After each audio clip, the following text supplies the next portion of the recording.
মেয়েকে হত্যা করার পর মসজিদের দোতলায় রেখে দেওয়া হলো। দুঃখের সাথে বলতে হয়, বাংলাদেশ প্রশাসন মসজিদের ইমামকে এবং মসজিদের মুয়াজ্জিনকে গ্রেফতার করে নিয়ে যাওয়া হলো। সকলে বলুন নাউজুবিল্লাহ। মসজিদের ইমাম আর মুয়াজ্জিনকে যদি গ্রেফতার করা হয় অন্যায় ভাবে, তাহলে আমি বলি মসজিদের সভাপতিকে গ্রেফতার করলা না কেন? কথা বলেন না কেন?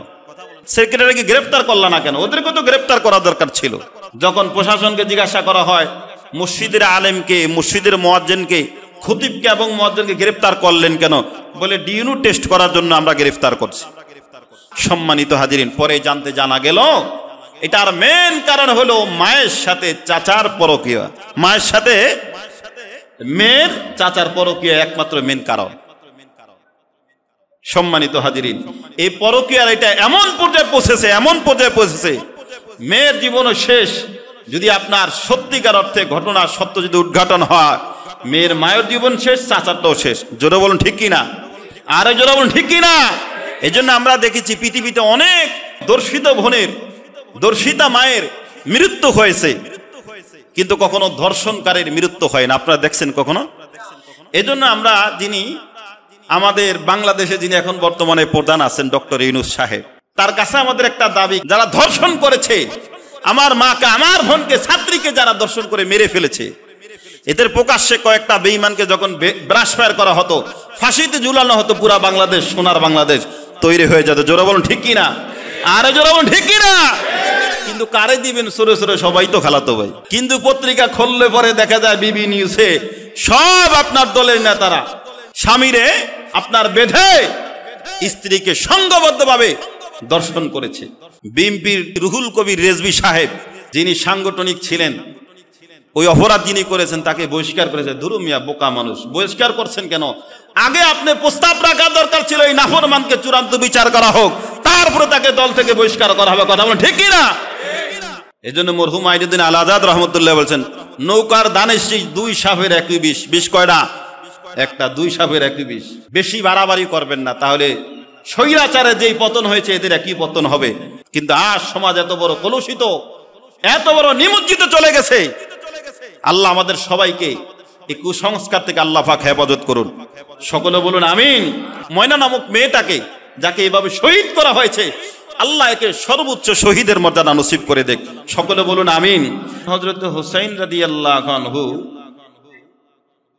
যখন ছোট অবস্থায় ছিলেন, হুসাইন রাদিয়াল্লাহু আনহু ছোট অবস্থায় যখন ছিলেন,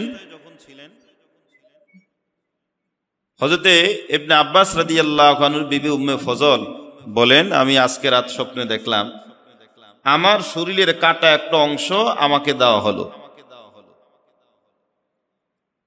এরপরে আমার কাটা অংশ আবার আমাকেই দেওয়া হলো। এই যখন স্বপ্নে দেখলেন, উনি আশ্চর্যান্বিত হয়ে গেলেন। নবীর কাছে বললেন, ইয়া রাসূলুল্লাহ, স্বপ্নের ব্যাখ্যা কি? নবীজি বলেন, অপেক্ষা করেন, আল্লাহ তাআলা ফাতেমার গর্ভে সন্তান কিছুক্ষণের মধ্যে দুনিয়াতে আগমন করবে, ফাতেমার সন্তান। আর এই সন্তানকে সর্বপ্রথম আপনার কোলে দেওয়া হবে। সুবহানাল্লাহ হবে। আমরা ঠিক তদ্রূপ ভাবে কিছুক্ষণের মধ্যে ফাতেমা রাদিয়াল্লাহু আনহা গর্ভ থেকে ভূমিষ্ঠ হলেন। হযরত হুসাইন রাদিয়াল্লাহু আনহু যখন ভূমিষ্ঠ হলেন, ভূমিষ্ঠ হওয়ার পরপরই ওই সন্তানকে উম্মে ফজল রাদিয়াল্লাহু আনহার কোলে দেওয়া হলো। যখন কোলে দেওয়া হলো, এরপরে নবীজি কোলে নিলেন। নবীজি কোলে নেওয়ার পরে নবীজি হুসাইন রাদিয়াল্লাহু আনহুর চেহারার দিকে তাকায়া বারবার কান্নাকাটি করতেছে। উম্মে ফজল রাদিয়াল্লাহু আনহা বলেন, ও নবী আমার, আপনার কোলে দিলাম, এত জান্নাতি এক মেহমান, আপনি কাঁদতেছেন কেন? বলে, আমি এই জন্য কাঁদতেছি, আমার আদরের সন্তান, আদরের নাতিকে আমার উম্মতরা জবাই করবে, তারা শহীদ করবে অন্যায় ভাবে, এবং যেই জায়গায় শহীদ করবে ওই জায়গার রক্ত এই মাত্র জিবরিল আমিন আমাকে দেখিয়েছেন। রক্ত মাখা মাটিগুলো এই মাত্র, ওই রক্তগুলো আমাকে জিবরিল আমিন এই মাত্র আমাকে দেখালেন। এই জন্য আমি নিজের কন্ট্রোল করতে পারি না, এই জন্যই তো আমি কান্না শুরু করে দিলাম। বাইহাকি শরীফের মধ্যে আছে। হুজুর সাল্লাল্লাহু আলাইহি ওয়াসাল্লাম এরপরে ফাতেমা রাদিয়াল্লাহু আনহার যখন কোলে দেওয়া হয়, ফাতেমা রাদিয়াল্লাহু আনহা দুধ পান করাচ্ছেন। নবীজি বলেন, ফাতেমা তো তার সন্তানকে দুধ পান করায় না, ফাতেমা তার সন্তানকে রক্ত পান করায়। সবাই বলেন, ইয়া রাসূলুল্লাহ, দেখতেছি দুধ পান করা, রক্ত পান করায় কিভাবে? বলে, এই ওই সন্তানকেই তার উম্মতরা জবাই করবে। এখন শাহাদাতের কথা সবাই জানতেন, কিন্তু দোয়া কেউ করেন নাই। কি কন? দুনিয়াতে আরো বাসুক, আরো বাসুক, এর জন্য দোয়া করেন নাই। এর মধ্যে আল্লাহ পাকের রহস্য আছে নাকি নাই? কথা বলেন, আছে নাকি নাই? অনেক বড় আল্লাহ তাআলার রহস্য আছে। এই জন্য বলি, কারবালা জিন্দা, কারবালা দিন জিন্দা হতা হয় হর কারবালা কি বাদ। দিন জিন্দা হয় প্রত্যেক রক্ত দেওয়ার পরে, রক্ত দেওয়ার আগে কখনো দিন প্রতিষ্ঠিত হয় না। হুসাইন রাদিয়াল্লাহু আনহু হাঁটি হাঁটি পা পা করে যখন বড় হচ্ছেন, নবীজির প্রতিচ্ছবি হলো হযরত হুসাইন রাদিয়াল্লাহু আনহু। সকল কিছু একটু জেট আছে। নবীজি অনেক মহব্বত করতেন, অনেক ভালোবাসতেন। এখন বুঝতে হবে, একটা কথা বলছিলাম, মায়ের চাইতে মাসির দরদ বেশি দেখানো যাবে না। যারাই যে আপনার মুহররম মাসে হায় হাসান হায় হুসাইন বলে শরীরের রক্ত জড়ায়, এরা কোনোদিন প্রকৃত মুসলমান দাবি করতে পারে না।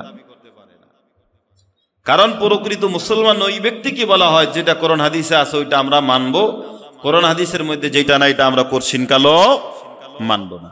আল্লাহ আমাদেরকে বুঝার মতো তৌফিক দান করে দেন। সকলেই বলুন আমিন।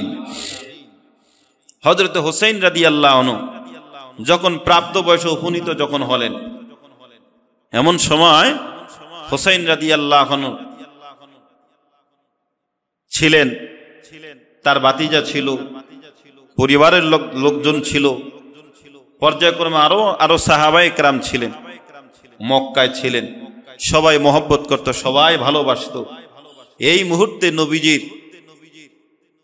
নবীজির ধারক বাহক ছিলেন হযরত হুসাইন রাদিয়াল্লাহু আনহু, যাকে দেখলে নবীর কথা মনে পড়ে যেত। হুসাইন রাদিয়াল্লাহু আনহু ছেলে ছিলেন হযরতে আলী আকবর রাদিয়াল্লাহু আনহু, এরপরে আপনার ছিলেন আলী আসগর, মেজো ছিলেন নাম ছিলেন জয়নুল আবদিন, আর তার ভাই ছিলেন হযরত কাসেম। এরা সবাই আপনার কাছাকাছি ছিলেন। কিন্তু আপনার যখন মক্কায় ছিলেন, কুফা থেকে অনেক দাওয়াত আসছে যে কুফা ইসলামের অনেক বড় কাজ হবে, সুতরাং আসুন, ইসলামের কাজ হবে, কাজের সাথে আপনি আসুন, আপনার হাতে হাত লাগায় মানুষ কালিমা পড়ে মুসলমান হয়ে যাবে। মুখে ছিল ইসলামের ভালোবাসা, দিলের মধ্যে ছিল বিষ। আমার কথা বুঝে আসছে যে মুখের মধ্যে ছিল কি ভালোবাসা, দিলের মধ্যে ছিল কি বিষ। কিভাবে হত্যা করা যায়? যাই হোক, হযরতে হুসাইন রাদিয়াল্লাহু আনহু দ্বীন আর ইসলামকে প্রতিষ্ঠা করার জন্য যখন তিনি মক্কার অভিমুখে যখন রওনা হয়ে গেলেন, মক্কা থেকে কুফার অভিমুখে যখন রওনা হয়ে গেলেন, এমন সময় বড় বড় সাহাবায়ে কেরাম যখন জানতে পারলেন হুসাইন তো কুফার দিকে রওনা হলো, সুতরাং বড় বড় সাহাবায়ে কেরাম ক্ষমা চাইলেন, আপনি যাবেন না, কারো কথা মানেন নাই। আল্লাহর দ্বীন প্রতিষ্ঠা করতে গিয়ে, ইসলাম আর মানবতা প্রতিষ্ঠা করতে গিয়ে তিনি রওনা হয়ে গেলেন যে আমি যাব। এই দ্বীনের কাজ করতে গিয়ে, আল্লাহর কাজ করতে গিয়ে যদি শহীদ হয়ে যায় তাহলে কোনো সমস্যা নাই। সুবহানাল্লাহ ওয়া বিহামদিহি। কেমন আত্মবিশ্বাস ছিল! হুসাইন রাদিয়াল্লাহু আনহু রওনা হয়ে গেলেন, সব পরিবারে রওনা হয়ে গেলেন। রওনা হয়ে যেতে যেতে দীর্ঘ 1 মাস সফর করার পর কুফাতে যায় পৌঁছলেন। 1 মাস টানা সফর করার পর কুফাতে যায় পৌঁছার পর হুসাইন রাদিয়াল্লাহু আনহুকে আগেই স্বপ্নে দেখানো হলো। আগেই তিনি জানতেন যেই জায়গায় হুসাইন রাদিয়াল্লাহু আনহু শহীদ হবেন, ওই জায়গাটা পর্যন্ত দেখানো হলো। হুসাইন রাদিয়াল্লাহু আনহু যখন আপনার কারবালায় যখন পৌঁছলেন, জিজ্ঞাসা করা হলো, এক লোক মারফতে জিজ্ঞাসা করলেন, যখন কুফার কাছাকাছি যখন পৌঁছলেন, কুফাতে যখন গেলেন, পাশেই তো ফোরাত নদী, বেশি দূরে নয়।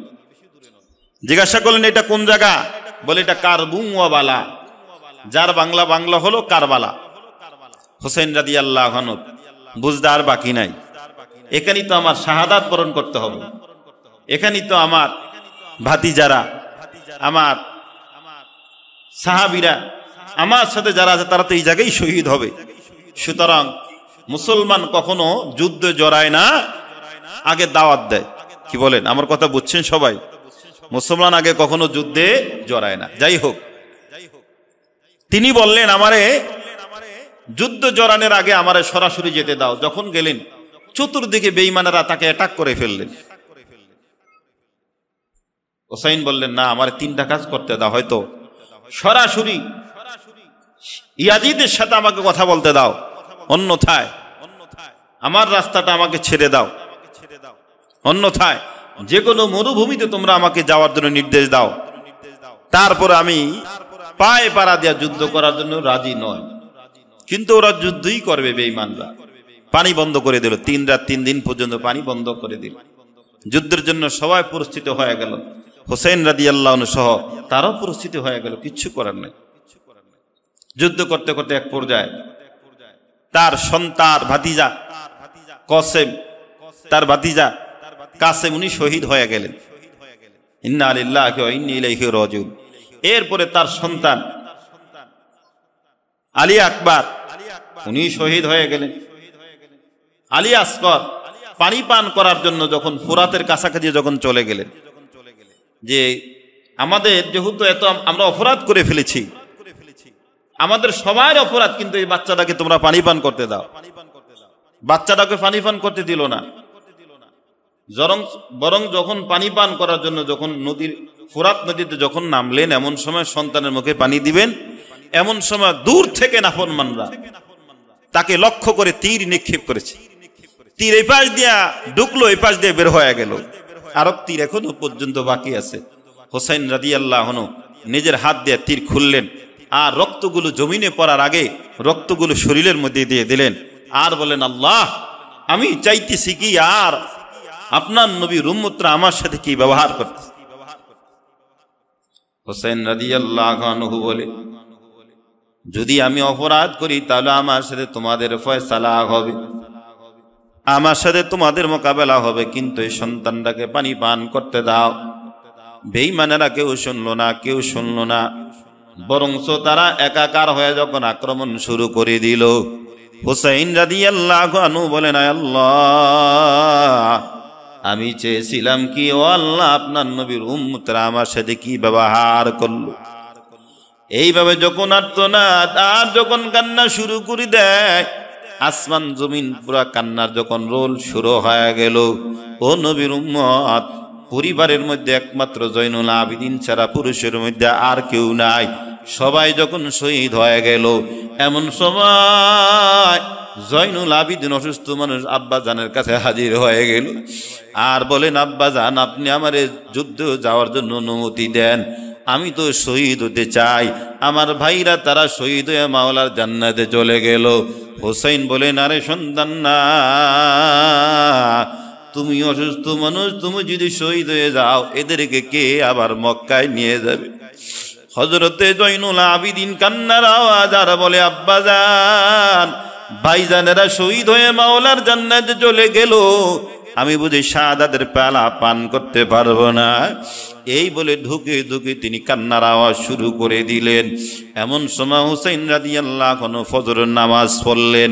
ফজরের নামাজ পড়ে সবাইকে ডাক দিলেন, আর বললেন, আপনারা সবাই চলে যান, ওরা আমার রক্ত চায়, ওরা আমারে জবাই করতে চায়, ওরা আমারে শহীদ করতে চায়।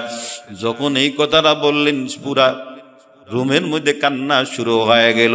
শিবিরের মধ্যে এমন কান্না, এমন কান্না, মা মারা গেলে এত বেশি কান্নাকাটি করে না, আব্বাজান মারা গেলে এত বেশি কান্নাকাটি করে না। এরকম কান্না যখন শুরু হয়ে গেল, ওই রাত হুসাইন রাদিয়াল্লাহু আনহু স্বপ্নে দেখলেন, নবীজি বলেন, হুসাইন, আমি তোমার জন্য দোয়া করে দিলাম, আল্লাহুম্মা আতিল হুসাইনা সবরা ওয়া আজরা। আয় আল্লাহ, আপনি আমার হুসাইনের সবর দান করে দেন। আল্লাহ, আপনি আমার হুসাইনের ধৈর্য দান করে দেন।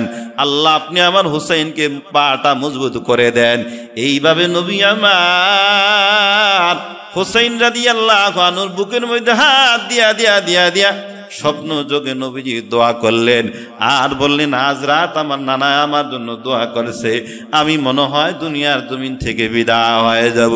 হুসাইন রাদিয়াল্লাহু আনহু সবার কাছে বিদায় চায়, আর সবার তো কান্না যখন শুরু হয়ে যায়, এমন সময় হুসাইন রাদিয়াল্লাহু আনহু ময়দানের মধ্যে যখন হাজির হয়ে গেল, হাজির হওয়ার সাথে সাথে সবাই ইসলামের দাওয়াত দেয়, সবাইরে তারা কালিমার দাওয়াত দেয়। বেঈমানেরা কেউ কালিমার দাওয়াত গ্রহণ করলো না, বেঈমানেরা কেউ ইসলাম কালিমার দাওয়াত গ্রহণ করলো না, বরং হুসাইনের জবাই করার জন্য সবাই তৈরি হয়ে গেল। এমন সময় হুসাইন রাদিয়াল্লাহু আনহু আল্লাহর দ্বীন প্রতিষ্ঠা করার জন্য আব্বাজানের ব্যবহৃত যুদ্ধের পোশাকটা গায়ে দিলেন, তার আব্বাজানের এরপরে তরবারিটা হাতে নিলেন, নবীজির পাগড়ি মাথায় দান করলেন। সব যুদ্ধের সরু জামানা পরিয়া যখন রানা হয়ে গেল, যত বেঈমান সামনে আসে সবাইরে কচুর মতন কাটতেছে, সবাইরে জাহান্নামে পাঠিয়ে দেয়। এরপরে বেঈমানেরা একসাথে আক্রমণ করিয়া হযরত হুসাইন রাদিয়াল্লাহু আনহু শহীদ করে ফেলল। ইন্না লিল্লাহি ওয়া ইন্না ইলাইহি রাজিউন। সীমার সহ হুসাইন রাদিয়াল্লাহু আনহুর শরীর থেকে মাথাটা যখন বিচ্ছিন্ন করে ফেললেন, হুসাইন রাদিয়াল্লাহু আনহু বলেন, রে বেঈমান, দেখ আমারে হত্যা করিস না, তোদের আখিরাত খোয়াইস না, তোরা একেবারে জাহান্নামের ইন্ধন হয় না। তারপরে নাফরমান মানে না, হুসাইন মানে নাই। হুসাইন রাদিয়াল্লাহু আনহু যখন শহীদ করা গেল, হুসাইন রাদিয়াল্লাহু আনহুর মাথাটা নিয়া যখন রওনা হয়ে গেল, যেতে সীমারের কাছে যায়, সীমার সহ ইয়াজিদের কাছে যখন হাজির হয়ে যাবে, তাদের মনে আশা আমাদেরকে অনেক বড় ফুটুকুন দেওয়া হবে, অনেক বড় আমাদেরকে পুরস্কার করা হবে।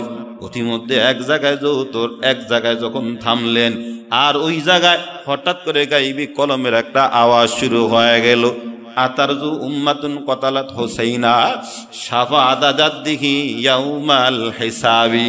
তোমরা নবীর হাউজে কাউসারে পানি পান করতে চাও, আর নবীর আদরের দুলালকে জবাই করো, কোনোদিন এক হবে না।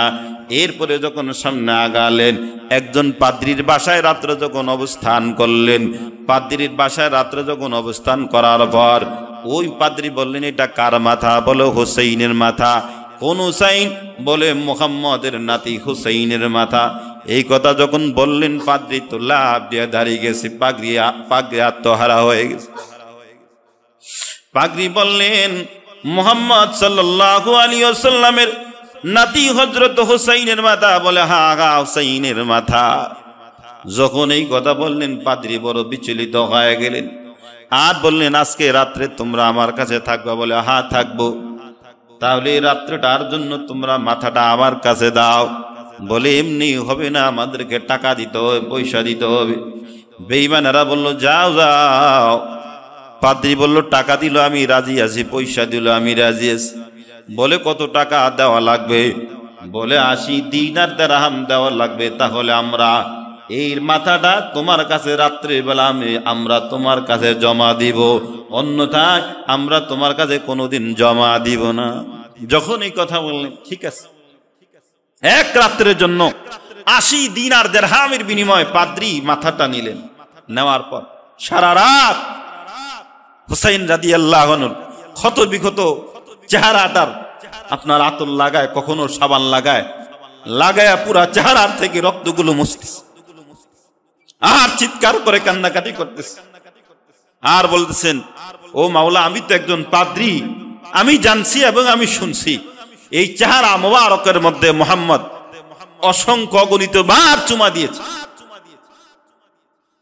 এই কথা বলে যখন পাদ্রী যখন কান্না শুরু করে দিল, আর বলে, না আল্লাহ, এই চেহারা মুবারকের মধ্যে, এই ঠোঁট মুবারকের মধ্যে মুহাম্মদ সাল্লাল্লাহু আলাইহি ওয়াসাল্লাম তার আদরের দুলাল হুসাইনের মুখে এবং হুসাইনের ঠোঁটে এবং হুসাইনের কপাল মুবারকের মধ্যে অগণিত বার তিনি চুমা দিয়েছেন। এরপরে একজন পাদ্রী মানুষ রাতের বেলা তিনি আতর লাগায়, আর পুরা চেহারাটা সুন্দর করে পরিষ্কার করে, আর সারা রাত চেহারাটার দিকে তাকায় শুধু কান্নার আওয়াজ। ওই রাত্রির বিনিময়, এতটুকু মোহাব্বত আর ভালোবাসার বিনিময়, ওই পাদ্রী কালিমা পরে মুসলমান হয়ে যায়।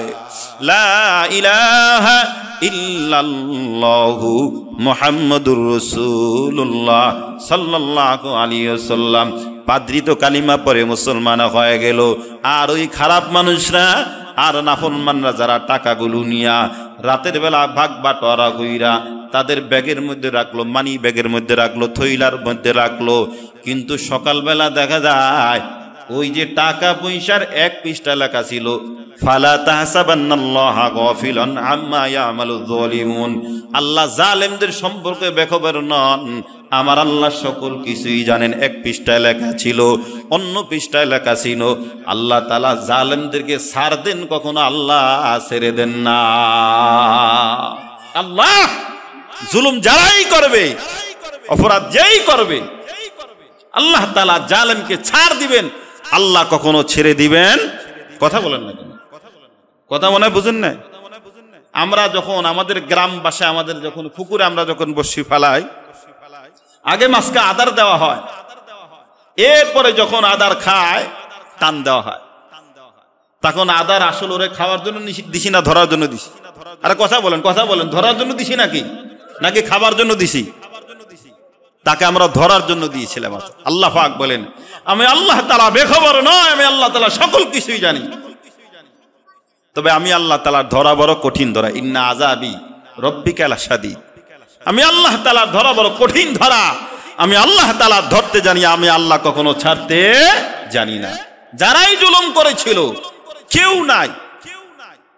পৃথিবীর শুরু থেকে ফেরাউন থেকে তালাশ করুন, যতবারই অপরাধী দুনিয়ার জমিনে আগমন করেছে, যারা কোরআনের সাথে আলেমদের সাথে যারা বেয়াদবি করেছিল, অন্যায় করেছিল, তারা কেউ নাই এবং তারা পৃথিবীতে তারা কেউ থাকবেও না। জোরে বলুন ঠিক কি না?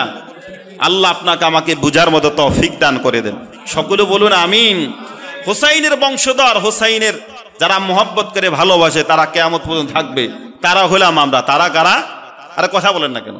তারা হলাম আমরা। আমরা মোহাব্বত করি, ভালোবাসি। যারা শত্রুতা পোষণ করছে তাদের নাম নেওয়ার মতন দুনিয়াতে আছে কেউ? বলেন, কথা বলেন, আছে? সীমার আছে, ইয়াজিদ আছে, বলেন কেউ নাই, থাকবেও না তারা। আল্লাহ পাক যে কথাগুলো বলেছিলাম আমাদেরকে আমলের তৌফিক দান করে দেন।